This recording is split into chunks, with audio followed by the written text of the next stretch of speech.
Hello and welcome back. Okay, so we've installed a MetaMask wallet, which is a very flexible wallet that you can use with a lot of the various cryptocurrencies in existence today, with the exception of Bitcoin. So if you have any desire to buy Bitcoin soon, then in this lesson I will show you how to get a Bitcoin compatible wallet for you to use.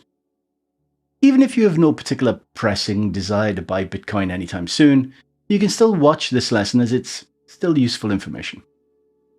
As we just discussed, you could buy Bitcoin from a brokerage or an exchange and just leave it in your account on that website, which means that you do not need your own Bitcoin wallet. But this is not the widely regarded best course of action. If the exchange gets hacked, or if they restrict your account for some reason, then you will not be able to access your Bitcoins. So it's always best to keep your own cryptocurrency in a wallet that you control. As you already know, my recommendation is for you to purchase a hardware wallet.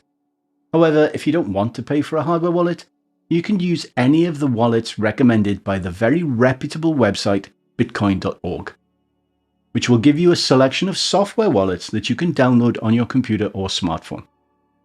So go to bitcoin.org and always make sure you're on the right URL to protect against phishing sites, and then select Choose Your Wallet. A series of helpful questions will now be displayed, asking you about the computer or phone operating system that you use, and a few other questions.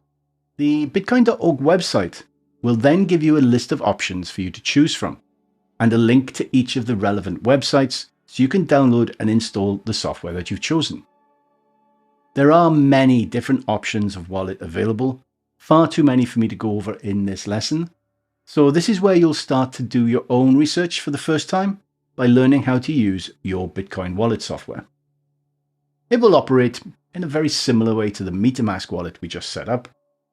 Oh, and before you start sending real money transactions, please watch the next lesson in this course about test transactions before you do anything. As always, please re-watch this lesson if anything remains confusing, and when you're ready, I'll see you in the next video. Until then, thank you very much for your time.